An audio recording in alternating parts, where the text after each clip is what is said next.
నేను ఉదయం రాలేకపోయాను. వేరే ఒక అంతర్జాతీయ సెమినార్లో పాల్గొంటాను. నేను 2 నెలల క్రితమే వాగ్దానం చేశాను.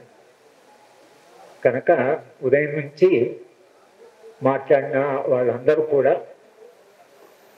ఇది కార్పొరేటు వ్యవస్థకి, కార్పొరేటు అభివృద్ధి నమూనాకి ఆదివాసులకు మధ్యన జరుగుతున్న పోరాటం అని దాదాపు అందరూ వక్తలు మాట్లాడుతారు. నేను వచ్చిన తర్వాత కూడా మాట్లాడిన వాళ్ళు అందరూ కూడా.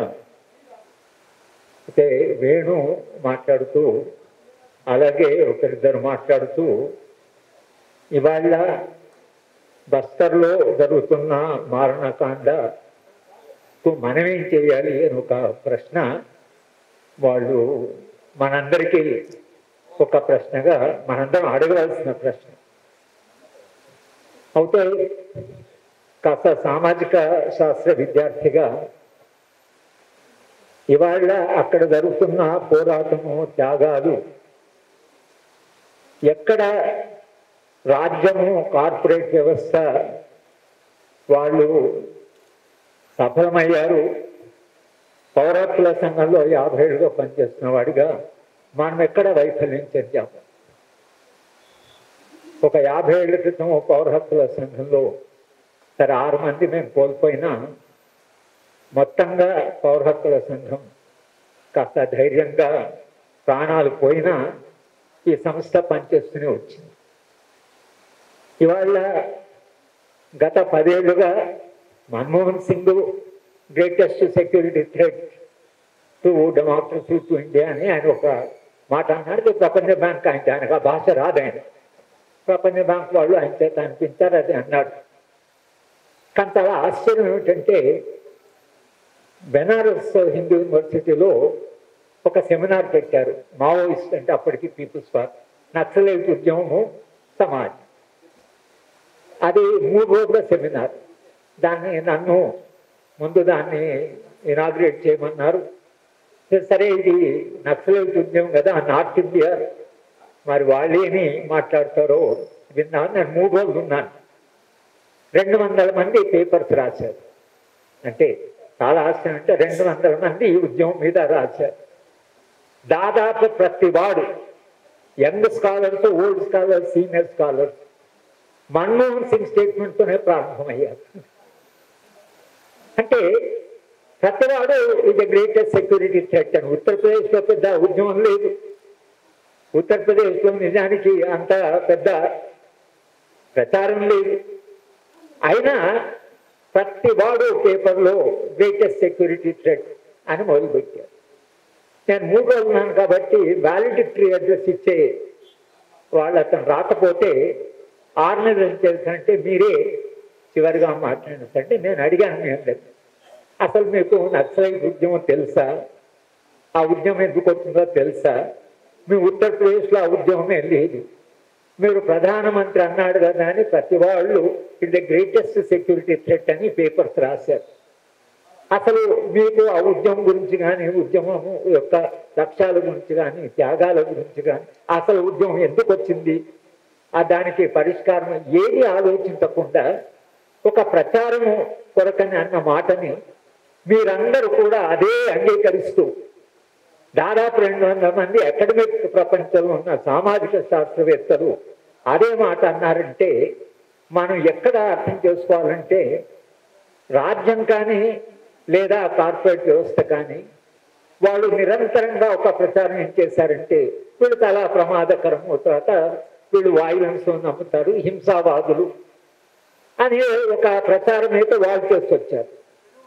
పౌరహక్కుల సంఘంగా మనం మిగతా ప్రజా సంఘాలు కూడా మనం నిరంతరంగా సమాజానికి చెప్తూ వచ్చాము. అసలు ఇది గ్రేటెస్ట్ సెక్యూరిటీ థ్రెట్, లేకపోతే అది మొత్తంగా హింసా ఉద్యమము అనేటువంటిది ఈ ప్రచారమే జరిగిందో ఈ ప్రచారాన్ని కౌంటర్ చేయడం ఎట్లా అనేటువంటి ప్రశ్న కూడా మనకు నిరంతరంగా మనం ఎదుర్కొన్నాం. ప్రజా సంఘాలుగా చాలా మంది అన్నారు ప్రజల దగ్గర పోవాలి, ప్రజలను మొబిలైజ్ చేయాలి. పౌరహక్కుల సంఘం తన బాధ్యతగా తాను చేయగలిగింది చేసింది, త్యాగాలు కూడా చేసింది, ప్రాణాలు కూడా ఇచ్చింది. కానీ ఈ ప్రచారం ఏదైతే జరిగిందో ఆ ప్రచారము సమాజంలో చాలా విస్తృతంగా పోయింది. ఇన్ని ప్రజా సంఘాలున్న తెలంగాణలో కూడా మనము వాళ్ళు చేస్తున్న ప్రచారాన్ని మనం కౌంటరు సక్సెస్ఫుల్గా చేయలేకపోయారు. ఇవాళ తెలంగాణ పౌర సమాజంలో మొన్న ఎన్నికల్లో మేము తెలంగాణ పీపుల్ జాయింట్ యాక్షన్ కమిటీని అందరూ రాష్ట్రం తిరిగాం. నేను కూడా కొన్ని చోట్లకు వెళ్ళాను. వెళితే సమాజంలో ఒక రకమైన భయం.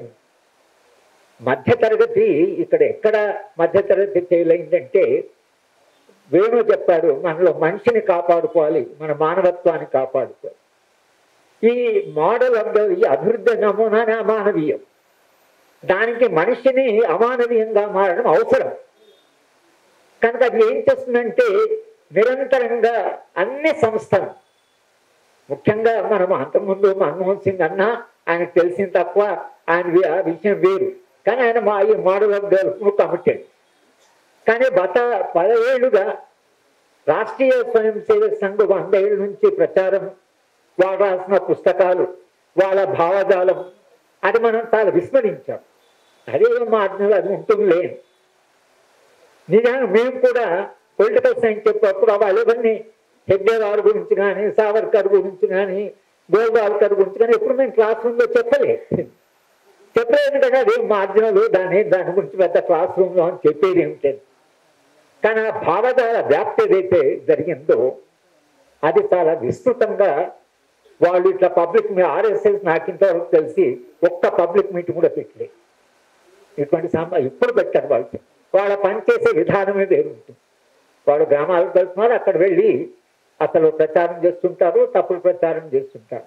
ఇవాళ సమాజంలో మనం ఎదుర్కొంటున్న పెద్ద మనం బస్తర్ వెళ్ళొచ్చు, ఫ్యాక్ట్ ఫైండింగ్ చేయొచ్చు, మనం వచ్చే ఒక రిపోర్ట్ వచ్చు, ప్రెస్ కాన్ఫరెన్స్ చెప్పొచ్చు, అక్కడ ఏం జరుగుతుందో చెప్పొచ్చు మనం. కానీ అక్కడ ప్రచారం ఎంత జరిగిందంటే ఇక వీళ్ళు ఇంటికి పోతారు, వీళ్ళు చెప్పేదేది, వీళ్ళు అదే భావజాలం, మీరు ఎప్పుడైనా ఇట్లా మాట్లాడతారు అనేదే. కానీ మన అక్కడ జరుగుతున్న మారణకాండ, త్యాగము, అక్కడ తగ్గిన పోరాటాలు, ఆదివాసీల నిరంతర పోరాటాల గురించి, తర్వాత నక్సలైట్ ఉద్యమం అది హింస ఉద్యమం కాదు అని చెప్పడంలో చాలా ప్రయత్నం చేశాం. కానీ మనం సఫలం కాదు. ఇవాళ యూరోపియన్ మిడిల్ క్లాసు, మన తెలంగాణ మాట ఇండియా మిడిల్ క్లాస్ తీసుకుంటే, యూరోపియన్ మిడిల్ క్లాస్ కనీసం లిబరల్ డెమోక్రసీ బిల్డింగ్లు వాళ్ళు చాలా కీలకమైన పాత్ర నిర్వహించారు. ఇవాళ ఇక్కడ మధ్యతరగతి అవకాశవాదం లేకపోతే భయం, ఈ రెండింటి మధ్యన చిక్కుకుపోయారు. కనుక అక్కడ ఏం జరిగింది, ఒక్కటి మధ్యతరగతిని కరెక్ట్ చేశారు. మధ్యతరగతి స్కూల్ టీచర్ నుంచి మా బట్టి మేము ఉద్యోగం ప్రారంభమైన 300 జీతాలు, ఇవాళ ఒక ప్రొఫెసర్కి 3 లక్షలు. ఇది ఈ మొత్తం ఆ ప్రపంచమంత అభివృద్ధి నమూనాలు సంపదలో వాటాగా మధ్యతరగతికి ఇచ్చారు. కనుక ఇవాళ మనం మధ్యతరగతి మనం అటువైపు నిలబడాలి, ప్రజల వైపు నిలబడాలి. తర్వాత మన ప్రజా పోరాటాల్లో మనం వాళ్ళ త్యాగాన్ని చూడాలి, మనం మనలో ఉండే మనిషిని నిలుపుకోవాలి అని మనం ఎంత చెప్పినా, మేము విశ్వవిద్యాలయాలు ఉంటే నేను చెప్తున్నా, మా కేంద్రీయ విశ్వవిద్యాలయంలో భారత ప్రభుత్వం కానీ, ఎడ్యుకేషన్ మినిస్టర్ కానీ, UGC కానీ ఏదైనా మాకు నచ్చని విషయం చెప్తే మేము అకాడమిక్ కౌన్సిల్లో పోరాటం చేసిన రిజెక్ట్ చేశాం. మేము ఇది అంగీకరించాం అని చెప్పగలిగాం. మా అకాడమిక్ కౌన్సిల్లో మా హైదరాబాద్ యూనివర్సిటీలో భూమి కావాలని ఎడ్యుకేషన్ మినిస్టర్ స్వయాన మా యూనివర్సిటీకి వచ్చాడు, education secretary, central education minister. మేము భూమి ఇవ్వమని చెప్తాం. హైదరాబాద్ యూనివర్సిటీ మీరు కేవలం ఏదో యూనివర్సిటీ అంటే చదువు ఇది అనుకోండి, కానీ యూనివర్సిటీ అంటే ల్యాండ్స్కేప్ ఉండాలి. ఇక్కడ చాలా చెరువులు ఉన్నాయి, ఇక్కడ సరస్సులు ఉన్నాయి, బర్డ్స్ ఉన్నాయి, పాములు ఉన్నాయి. ఈ భూమిని విద్యార్థికి ఒక తన హొరైజన్, వాడి ఆలోచన వైద్యం కావాలంటే స్థలం కూడా చాలా ఇంపార్టెంట్, ప్లేస్ కూడా చాలా ఇంపార్టెంట్ అని చెప్తే ఎడ్యుకేషన్ మినిస్టరు ఒకవేళ మీకు భూమి ఇవ్వడం ఇష్టం పోతే మేము వేరే భూమి చూస్తాం అని చెప్పి వెళ్ళిపోయాడు. ఇవాళ పరిస్థితి ఒక ఎడ్యుకేషన్ డిపార్ట్మెంట్లో క్లర్క్ వచ్చి ఇది చేయాలంటే చేస్తున్నారు. అంటే నేను ఆ విశ్వవిద్యాలయంలో పనిచేసిన వాడుగా నేను అక్కడ హెడ్ ఉన్నాను, డీన్ ఉన్నాను, విద్యార్థి వైస్ ఛాన్సలర్. నా ఉపన్యాసాన్ని హైదరాబాద్ యూనివర్సిటీ వాళ్ళు దాన్ని పోలీసులను పెట్టేసి అసలు ఆయన రానివ్వకూడదని షాప్స్ అని మూసేసి, అంటే ఎక్కడి నుంచి ఎక్కడికి వచ్చామని. విశ్వవిద్యాలయం అంటే దాని స్వతంత్ర ప్రతిపత్తి, ఆలోచన, జ్ఞానాన్ని ప్రొడ్యూస్ చేయడం, సమాజంలో జరుగుతున్న ఘర్షణ గురించి తర్వాత సమస్య సంక్షోభాన్ని గురించి అసలు విశ్లేషించి సమాజానికి చెప్పవలసిన విశ్వవిద్యాలయాలు ఇవాళ ఎక్కడ చూసినా 72 సెంట్రల్ యూనివర్సిటీస్ ఉన్నాయి. ఎక్కడ నన్ను పిలిచినా పిలుస్తున్నారు, మళ్ళీ 2-3 రోజుల తర్వాత సార్ అసలు లేదు మాకు సమస్య వచ్చిందని చెప్తున్నారు. అంటే విశ్వవిద్యాలయం ప్రత్యేకంగానే ఎందుకు చెప్తున్నా అంటే వాళ్ళకు స్వతంత్ర ప్రతిపత్తి ఉంది. వాళ్ళ ఒక యాక్ట్ ఆఫ్ పార్లమెంట్ ద్వారా వాళ్ళు క్రియేట్ చేయబడతారు. వాళ్ళ జ్ఞానాన్ని చాలా సాహసంగా ప్రొడ్యూస్ చేయాలి. అంశాలని నందిని సుందర్ పుస్తకం చదివితే మీకు తెలుస్తుంది. జ్ఞానం అంటే అది. ఒక స్కాలరు బస్తర్కు వెళ్ళి పరిశోధన చేస్తూ యాక్టివిస్ట్ అయిపోయింది. యాక్టివిస్ట్ అయ్యి సల్వాగ్రంకు వ్యతిరేకంగా సుప్రీంకోర్టులో పోరాటం చేసింది. చాలా పోరాటం చేసి ఆ పుస్తకం చదివితే మనకు తెలుస్తుంది. పోరాటం చేసి ఆమె ఒకవైపు గెలవాలి, ఈ దీంట్లో మనం గెలవమేమో అని అన్నప్పుడు జడ్జిమెంట్ వచ్చిన రోజు ఆమె ఏడ్చి పక్క చూడకుండా వాళ్ళ మీద తలబెట్టి ఏడ్చింది. స్కాలర్షిప్ అంటే అది కదా. కానీ ఇవాళ పరిస్థితి ఏమిటంటే ఆ విశ్లేషణ కానీ సమస్యల గుజరాత్లో అయితే రీసెర్చ్ ప్రాజెక్ట్ ని గవర్నమెంట్ అప్రూవ్ చేయాలి. యూనివర్సిటీలో స్కాలరు ఆ రీసెర్చ్ ప్రపోజల్ గవర్నమెంట్ పంపితే ప్రభుత్వం ఒప్పుకుంటే వీళ్ళు ఆ రీసెర్చ్ చేయాలి. నేను ఈ మాట ఏం చెప్తున్నానంటే ఈ పౌర సమాజం అని మనం దీన్ని అయితే అంటున్నాము, దాని కొలాప్స్ అది మన కళ్ళెదుటి చూస్తున్నాం. ఈ మొత్తము ఈ సంక్షోభం నుంచి అసలు సమాజాన్ని బయటకు తీసుకురావడం ఎలా అనేది మన ముందున్న సవాల్. ఏ విధంగా సమాజంతో వాదిస్తే, ఏ విధంగా మనం సమాజంతో సంభాషిస్తే సమాజాన్ని ఆలోచింపజేయగలము అనేటువంటి ప్రశ్న. కనుక ఇది ప్రజల అంటే ఒక రకమైన సమ్మతి వాడు సాధించాడు. అవును వాడు నిజంగా హింసావాదులు, వాళ్ళ దగ్గర తుపాకులు, వీళ్ళ దగ్గర తుపాకులు ఉన్నాయి. నిజానికి పౌరస్పందన వేదిక ప్రధానంగా మేము పెట్టుకుందంటే ఇది హింసావాదం కాదు, ఇది హింసా ప్రతిహింస కాదు. వాళ్ళకి రాజకీయాలు ఉన్నాయి, ప్రభుత్వానికి రాజ్యాంగం ఉంది.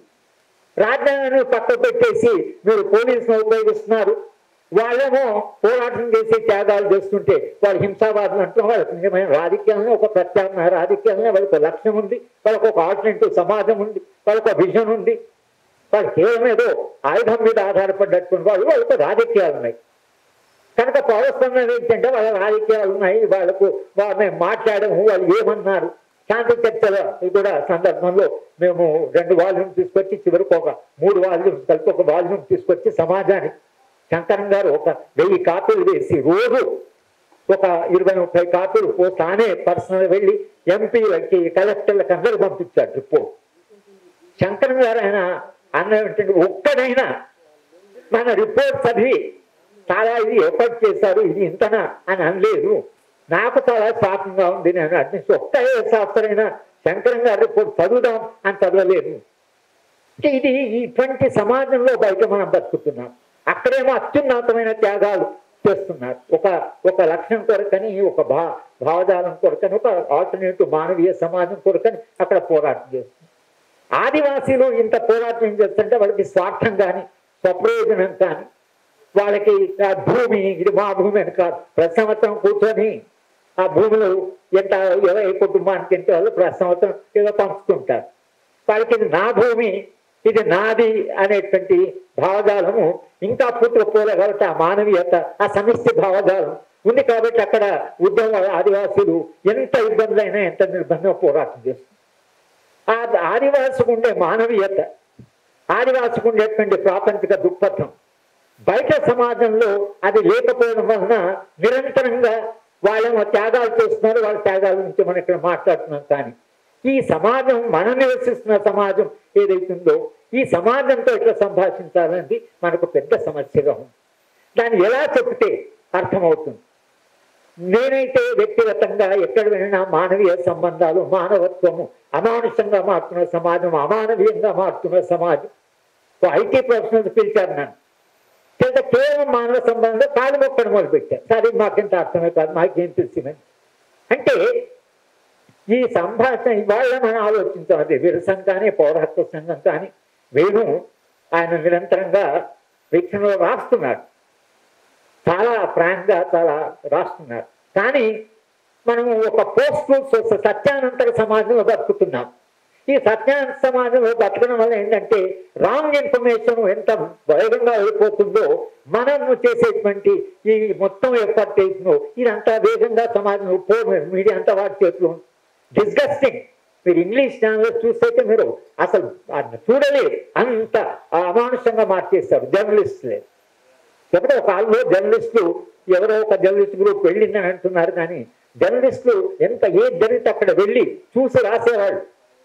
కానీ అది కూడా పోయింది. జర్నలిస్ట్ కూడా చాలా భయపడుతున్నారు, రాసేప్పుడు చాలా జాగ్రత్తగా రాస్తున్నారు. కాస్త ఈ రాజకీయాల పట్ల అవగాహన ఉన్నటువంటి వాళ్ళు కూడా రాయడానికి చాలా జాగ్రత్త పడుతున్నారు, చాలా భయపడుతున్నారు.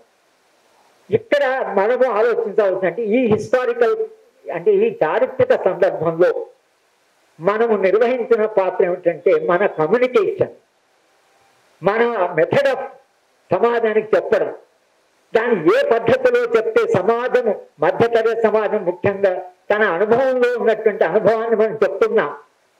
ఎందుకంటే మావో చెప్పింది అంటే అస్పష్ట అనుభవాన్ని స్పష్టంగా చెప్పుకునే జ్ఞానం. వాళ్ళ అనుభవాన్ని మనం స్పష్టంగా ఎలా చెప్పగలం? ఇట్లా చెప్తే వాళ్ళ అనుభవం ద్వారానే వాళ్ళు అర్థం చేసుకుంటారు.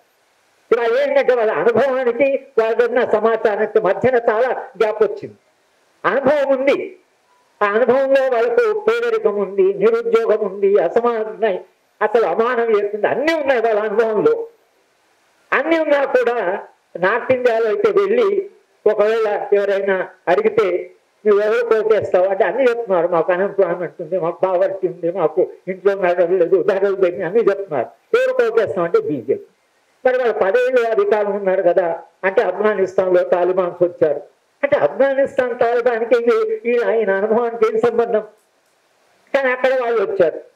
అంటే ఇది ఈ మొత్తము ప్రచారం ఏదైతే జరిగిందో ఈ ప్రచారము, ఈ మిస్ఇన్ఫర్మేషన్ గవర్నమెంట్ అంత తప్పుడు సమాచారం సమాజం. ఈ తప్పుడు సమాచారం మనం ఎట్లా ఎదుర్కొంటామని వాస్తవాన్ని మనం చెప్పాలి. సరే అది మనం ఎంత వీలు ఉంటుంది మనం చెప్తున్నాం, కానీ చెప్పే పద్ధతిలో అదర్ సెక్షన్ వాళ్ళు టోటల్గా కన్విన్స్ అవుతున్నారా కాదా అనేది. ఎందుకంటే ఈ పౌర సమాజం అంటే నేను అంటున్నాం.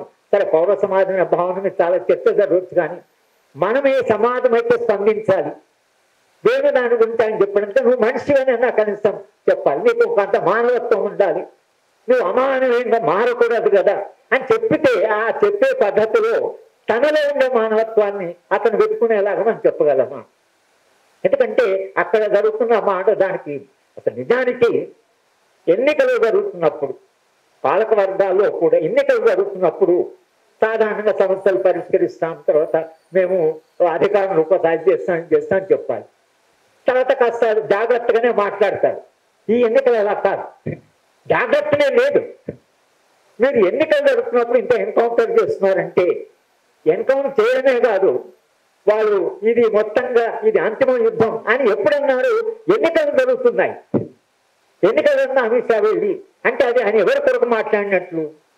అంటే ఈ దేశంలో ఉండే కార్పొరేట్ వ్యవస్థకి ఆయన చెప్తున్నది ఏంటంటే ఎన్నికలు జరిగినా అది ఏం జరిగినా కూడా మేము మీ వైపే. ఇది ప్రజలకు చెప్పిన సందేశం కాదు, ఇది కార్పొరేట్ వ్యవస్థ కొరకు అని మాట్లాడాడు ఆయన. మేము మీ వాళ్ళమే, మా మీద మీరు అనుమానపడదు, ఎక్కడ వాడి సపోర్ట్ పోతుందో అని వీడికి, వాళ్ళ ద్వారానే వీళ్ళు, వీళ్ళ ద్వారా వాళ్ళు. ఈ కార్పొరేట్ వ్యవస్థ ఏదైతుందో అది సక్సెస్ఫుల్ గా అది పౌరాత్మ సంఘం అంటే నక్సలైట్ సంఘం వాళ్ళ వైపు మాట్లాడతారు, ఫినిష్. ఇక మీరేదైనా అదే మాట్లాడతారు సార్. అరే మేము చెప్తున్నది అంటే అసలు ఉద్యమం ఎందుకుంది, దాని మూలాలు ఏమిటి? 200,000 ఆదివాసులు పోరాటం ఎందుకు చేస్తున్నారు? మావోయిస్ట్ అంటే మన 50,000 ఉంటుంది కదా. అంతకుముందు ఈస్ట్ ఇండియా కంపెనీ పోరాటంతో బాధని చెప్పారు, ఎవరో చరిత్ర చెప్పారన్నారు. అప్పటి నుంచే పోరాటం చేస్తున్నారు. మరి ఈ 200,000 పోరాటం చేస్తున్నారు. రైలు గేస్ ఇంట్రడ్యూస్ చేసి కలప కావాలంటే అడవిలో వెంటైనప్పుడు అక్కడి నుంచి ఆదివాసుల పోరాటాలు విరసాముండా దగ్గర నుంచి ఇంకా వెనక్కి వెళితే ఎన్నో త్యాగాలతోని ఆదివాసులు పోరాటాలు చేస్తున్నారు. స్వాతంత్రోద్యమంలో వాళ్ళ పాత్ర చాలా కీలకమైంది. అది ఇంకా పూర్తి రికార్డు కాలి, వాళ్ళ త్యాగాలు కానీ అది ఇంకా రికార్డు కాలి. అప్పటి నుంచి పోరాటం చేస్తున్నారు. నువ్వు 50 నుంచి నువ్వు రిప్రజెంట్ చేస్తున్నావు, మనుషులను చంపుతున్నావు, 4,000-5,000 మంది. అయితే ఆగిందా ఉద్యమం? వేణ ప్రశ్న ఆగిందా ఉద్యమం? మీరు మొత్తం నక్సలైట్లు అందరూ అంటే చేస్తాం, అది నక్సలైట్ ఉద్యమం కాదు కదా. నక్సలైట్లు అనే వాళ్ళు ఆదివాసీ పోరాటాలు ఏవైతున్నాయో దానికి సంఘీభావంగా మేము వెనుక ఉన్నాం అని చెప్పడానికి వాళ్ళు అక్కడ ఉన్నారు. వాళ్ళే కాదు, ట్రైబల్స్ వెనక ఉంటే తప్పించే ఉద్యమం 50 ఏళ్ళు సర్వైవ్ అయ్యేది కాదు. ఎందుకు ఆదివాసుల వైపు నిలబడ్డారు అంటే వాళ్ళని త్యాగం చేసి అని వదులుకొని, స్వార్థం వదులుకొని, స్వప్రయోజనం వదులుకొని, అంటే ప్రాణాలు ఇచ్చేవాడు మిగతా వాళ్ళంతా సుఖంగా ఉండాలి అని ప్రాణాలు ఇచ్చే వాడు ఉన్నంత కాలము మానవ సమాజానికి భవిష్యత్తు ఉన్నట్టు. అంతకాలం వాళ్ళు ఒక విశ్వాసాన్ని కలిగిస్తున్నారు. మా ప్రాణాలపైన సరే అందరి ప్రయోజనము కాస్త ఒక మానవీయ సమాజం, ఒక ప్రజాస్వామ్య సమాజం, ప్రజలందరూ భాగస్వామ్య సమాజం కావాలి అనేటువంటి ఒక విశ్వాసం, ఒక రకమైన లక్ష్యం, ఒక విజన్, అది వాళ్ళని నడిపిస్తున్నది. మేము ఒకసారి పార్టీని కలిసినప్పుడు మేము అడిగాం, మరి పార్టీ సక్సెస్ ఇంత వ్యవస్థలో ఇంత కాంట్రడిక్షన్లో ఎట్లా అంటే వాళ్ళు అన్నారు మేము సక్సెస్ఫుల్ అవుతుందని చెప్పడం కానీ ఒక మార్గం వెతకాలి, ఒక పాత్ కొరకు మేము ఎదురు చూస్తున్నాం. ఆ దారి వేస్తే భవిష్యత్తు సమాజంలో ఇది తప్పకుండా ఆ దారి తప్పకుండా ప్రజలు దాన్ని అంగీకరిస్తారు. కానీ మేము ఇప్పుడే ఏదో అంత మార్చం అనుకోండి అంటే అంత హిస్టారికల్ ఒక చారిత్రక అవగాహన, చరిత్రలో ఇప్పుడు కాకుండా రేపైనా ఒక మంచి సమాజం, మానవీయ సమాజం, ఒక విశ్వాసం, అది వాళ్ళ యొక్క త్యాగాల వెనుకున్నటువంటి ఆ ఆదివాసీలు వాళ్ళతో నిలబడ్డారు, వాళ్ళతో నిలబడ్డారు. ఇవాళ అక్కడ జరుగుతున్న మాకంటే మనం అందరితో కూర్చున్నప్పుడు మనం ఏం చెయ్యాలి అనేటువంటి ప్రశ్న చాలా మౌలికమైన ప్రశ్న ఏమైనా అడిగారు. మనం ఏం చెయ్యాలి, మనం ఏం చేయాలంటే అసలు నిజానికి మనందరం కూడా ఏదో ఒక స్థాయిలో భయంలో ఉన్నాం. మీ గురించి నాకు నా వరకు నేను ఏదో ఒక చిన్న భయం ఉంది. ఈ భయం ఏంటని నా భయంతోనే నేను పోరాటం చేస్తాను. ఎందుకు అసలు భయపడి ఇంత ఫుల్ లైఫ్ జీవించాం కదా, ఇంత ప్రాణాలు ఇస్తున్న వాళ్ళు ఉన్నారు, మనకేంటి ఇంత భయం? కానీ ఈ సమాజంలో పెంచడం అట్లే పెంచుతారు, భయంలో పెంచుతారు పిల్లలు. భయంలో పెంచిన ఆ చైల్డ్హుడ్ భయము, ఆ పెంచిన పద్ధతి, పోలీసులు వస్తారు, పట్టుకుపోతారు, రాక్షసు వస్తుంది, దయ్యం వస్తుంది. ఇది సమాజంలో కల్చరల్ గా అందుకని పాణితో మాట్లాడినప్పుడు చెప్తుంది, ఇది కల్చరల్ స్ట్రగుల్. పొలిటికల్ స్ట్రగుల్ అవుతుంది, ఆ పొలిటికల్ కల్చర్. అందుకనే మావసత్వం కల్చరల్ రెవల్యూషన్ చేయవచ్చు. కనుక ఈ కల్చరల్ ఏదైతే వ్యవస్థ ఉందో, ఏ కల్చర్ అయితే మనిషిని ఆయన కాన్షియస్నెస్ ను డామినేట్ చేస్తున్నదో ఇది ఇవాళ మన. అందుకనే రాజ్యం అంత నగ్నంగా, అంత ఓపెన్ గా ఎన్నికలు జరుగుతున్నప్పుడు కూడా వారి ధైర్యం ఏంటంటే సమాజంలో మనకు అంటే అణచివేసిన ఒక సమ్మతి ఉందనేది వాడికి ధైర్యం ఉంది. మనము ఇవాళ ఎదుర్కొంటున్నటువంటి మేజర్ సమస్య అది. కనుక ఇక్కడ కూర్చున్న ప్రతి వాళ్ళు కూడా మనం ఎట్లా సమాజంతో సంభాషణ జరపాలి, మనం ఎట్లా చెప్తే సమాజానికి మనం సరైనటువంటి ఒక సమాచారం ఇవ్వగలం, అది ఇవాళ మన ముందు ఉండే ప్రశ్న. బస్తర్లో జరుగుతున్న ఇప్పుడు 100 మందిని చంపాడు ఒక నెల 2 నెలలు, ఎన్నికలు జరుగుతున్నప్పుడే ఇంత పెద్ద ఎన్కౌంటర్ చేశా అంటే వాడు ఎంత ధైర్యం ఉండొచ్చు వాడికి, అంటే వాడు ఏం విశ్వాసం వాడి. కానీ ఒక్కటి మనం గుర్తుంచుకోవాల్సింది ఏంటంటే ఈ దేశంలో ప్రతిపక్ష పార్టీలు అవన్నీ బలహీనపడ్డాయి, కానీ ఈ దేశంలో ప్రజలు మాత్రం వాళ్ళు పోరాటాలు చేస్తారు. ఇప్పుడు కాకుండా రేపైనా పోరాటాలు చేస్తారు. ప్రజా పోరాటాల ద్వారానే సమాజంలో మార్పు వస్తుంది అనే విశ్వాసాన్ని మనం ప్రజలకు కల్పించగలగాలి. దాన్ని ఎలా కల్పించాలి అనేటువంటి దాని మీద ఇంకా చాలా పెద్ద చర్చ జరగవలసిన అవసరం ఉంది.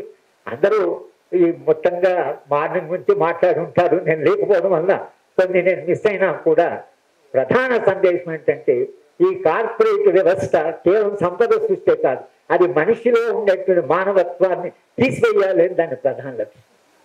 వాళ్ళు అందుకనే మన మనుషులుగా నిలబడనివ్వడం లేదు, మన మానవత్వాన్ని మనం కాపాడుకునే ఆ రకంగా లేనటువంటి ఒక స్ట్రాటజీ వేసింది. కానీ అంతిమంగా మనిషికి తెలుసు తాను మార్చగలనని. ప్రజలే చరిత్ర నిర్మాతలు అంటే అంతే కదా, ఇవాళ కాకుండా అరిగిపోయింది. ఆ విశ్వాసంతో మనం పనిచేయాలి. ఈ ఉద్యమాల వెనుక ఉండేటువంటి మూలాలకు వెళ్ళి ఎక్కడ మనము ఆదివాసీల పోరాటంలో ఒక మానవత్వం ఉంది, వాళ్ళ స్వప్రయోజనం లేదు, వాళ్ళు స్వార్థపరులు కాదు, వాళ్ళందరి ప్రయోజనాన్ని కోరుకుంటారు. అందుకనే ఒక ఉద్యమం, విప్లవోద్యమం అక్కడ అంతా సక్సెస్ఫుల్ గా ప్రజలు తమ వెంట నిలబడ్డారు, వాళ్ళు వెంట నిలబడ్డారు. ఇది ఈ లక్షణం ఏదైతే ఆదివాసీలు కాపాడుకున్నారో ఆ నాగరికత లక్షణం, ఆ మానవీయ లక్షణాన్ని మనం కాపాడుకోవాలి. అందుకనే ఆయన అక్కడ జరుగుతున్న దాని గురించి మనం పట్టించుకోవాలి. మన ఇట్లా ఇండిఫరెంట్గా ఉండి ఏం జరిగితే మనకేమిటి అని అంటే అది మన ఇంటి దాకా వస్తుంది. అది కేజ్రీవాల్ దగ్గరికి వచ్చింది, అది జార్ఖండ్ ముఖ్యమంత్రి దగ్గరికి వచ్చింది, అది అందరి దగ్గరికి వచ్చేసి అందరి ఇంకా రేపు వాళ్ళు గెలిస్తే వాళ్ళు ఎంతమంది అరెస్ట్ చేస్తారు, వాళ్ళ మధ్య వాళ్ళకి కాంట్రడిక్షన్. వాళ్ళ కేజ్రీవాల్ అరెస్టు మన సమస్య అంటే కేజ్రీవాల్ అరెస్ట్ అయితే మనం ముందు నుంచి చెప్తున్నాం, ఈ దాకా వస్తుందని చెప్తున్నాం, వచ్చిందని. ఇవాళ కాంగ్రెస్ పార్టీ మేనిఫెస్టోని స్పష్టంగా ప్రధానమంత్రికి మావోయిస్ట్ ఎజెండా అనేస్తాడు. Congress party manifesto Maoist agenda అని చెప్పడం అంటే ఆయనకి వాళ్ళంటే భయం కాబట్టి కాంగ్రెస్ మేనిఫెస్టో ఉంది కనుక వీళ్ళు కూడా మావోయిస్ట్ పోతారని వాళ్ళు అనుకుంటున్నారు. ఎంత ఆశ్చర్యకరమైన విషయం. కాంగ్రెస్ పార్టీ ఏంటి, కాంగ్రెస్ పార్టీ మావోయిస్ట్ ఎజెండా అని ఏంటి, అది మేనిఫెస్టో మావోయిస్ట్ ఎజెండా అని అంటే మావోయిస్ట్ అంటే ప్రజలు ఓట్లు వేరే, నక్సలైట్ అంటే ప్రజలు భయపడతారు. కనుక ఆ సింబల్ ఏదైతుందో అది ఇవాళ ప్రధానమంత్రి తన ఎన్నికల ప్రొపగండాలో మాట్లాడుతున్నారు. కనుక పరిస్థితి అర్బన్ నక్సల్ అంటే ఇక్కడ కూర్చున్న వాళ్ళందరూ అర్బన్ నక్సల్స్ అంటే ఎందుకంటే ముద్ర వేయడానికి చాలా సులభం కదా. పౌర హక్కుల సంఘం ఎక్కువ మాట్లాడుకోవడం, పౌర హక్కుల సంఘం మేము ప్రొసెషన్ తీస్తామంటే 50 సందర్భంలో హర్గోపాల్ నక్సలైట్ కాబట్టి మేము ప్రొసెషన్కు పర్మిషన్ ఇవ్వమని అంటున్నాం. హైదరాబాద్లో పోలీసు అధికారులు అరే అంటే ఏంటి నక్సలైట్ అయితే వాళ్ళకు ఏమో ఉద్యమం చేసే హక్కు లేదా, లేదా విశ్వాసాలంటే చెప్పుకునే హక్కు లేదా, ఫ్రీడమ్ ఆఫ్ రాజ్యాంగం ఉన్నాయి కదా రాజ్యాంగం అంటే అక్కడి దాకా వచ్చిందని చెప్తున్నాను నేను. ఆ ముద్ర వేస్తే చాలు అని వాడికి పడిపోయింది. మనం చెప్పాల్సిందంటే అసలు ఈ ఉద్యమం ఏంటి, ఈ ఉద్యమంలో వాళ్ళెవరు, వాళ్ళు ఏమి చేస్తున్నారు, ఎందుకు పోరాటం, ఎందుకు ప్రాణాలు ఇస్తున్నారు, మనలో ఉండే మనిషిని ఎందుకు కాపాడుకోవాలి అనేటువంటి ఒక చట్టంలో మనం మాట్లాడవలసిన అవసరం ఉందేమో అని నాకు అనిపిస్తుంది. ఇంకా చాలామంది ఇంకా 3-4 స్పీకర్స్ ఉన్నారు కాబట్టి నేను లేట్గా వచ్చినందుకు మీరు నన్ను క్షమించాలి. కానీ ఈ తప్పకుండా ఈ సదస్సు కూడా ఒక రకంగా మనం సమాజానికి చెప్తుందంటే ఎంత ఏదైనా భయంలోంచి మేము బయటపడతాం, భయంలో ఇది పనికొస్తుంది. మనం ఇంతమంది ఉన్నాం, ఇంత కలెక్టివ్ అనేటువంటిది, కలెక్టివ్ అనేది మనిషిలో అంటే ధైర్యాన్ని కలిగిస్తుంది. అందుకనకైనా ఇలాంటి సదస్సుల అవసరం ఉంది. పౌర హక్కుల సంఘం సభ్యుడిగా ఈ సదస్సు నిర్వహించినందుకు మాకు మేము అభినందించుకుంటూ నేను సెలవు తీసుకున్నాను. Thank you very much.